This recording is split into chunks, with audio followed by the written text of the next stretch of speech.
Hey everyone and welcome. As you're aware, we have something called sudden adult death syndrome, or SAD as they're liking to call it. As you're also probably aware, we've been lied to by Big Pharma on effectiveness and transmissibility of the jibby-jabby, haven't we? Proven numerous times now. Well, a study out of Germany by the Clinical Research in Cardiology team have found links that might not shock you, but will worry you in its possible future scope. So I thought I'd have a look through the study and bring you the findings. In their words, YouTube, not mine, their words, all legit, not in misinformation before you get off on your high horse. And I do believe that we have rotten politics, and I'm not using that as an exaggeration.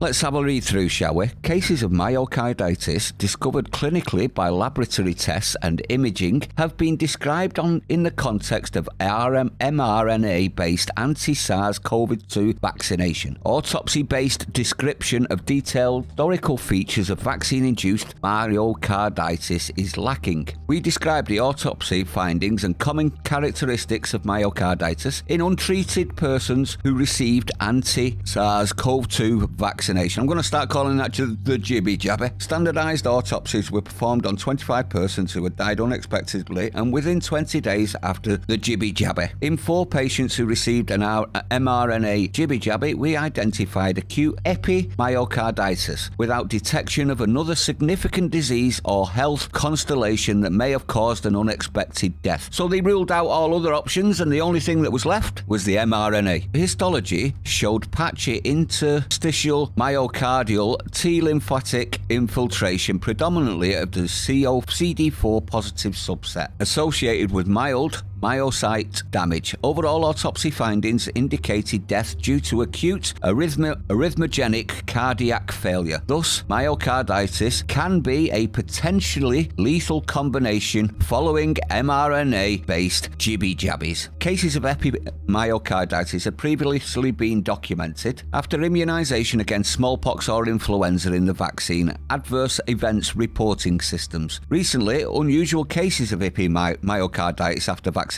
with mRNA-based jibby-jabbies have been documented. These were clinically observed and diagnosed by a laboratory and cardiac magnetic resonance imaging, predominantly in males under 30 years of age. Available short-term follow-up data suggests resolution of symptoms. However, few individuals required intensive care support or even died from the acute heart failure. Information about potential long-term health outcomes is not yet available, so this is just on the short term. Data on autopsies of persons who received the jibby-jabby up to 20 days before their death were obtained from the COVID Autopsy and Biometrical Registry, Baden-Württemberg. This federal state registry contains autopsy, clinical and pathological data, as well as tissue sampled from patients who have died in the context of the lurgy or persons who have died briefly after the jibby-jabby. In 3 cases, the overall autopsy findings, in particular presence of epimyocarditis in combination with the absence of other plausible causes of death, especially pulmonary embolism, myocardial infarction,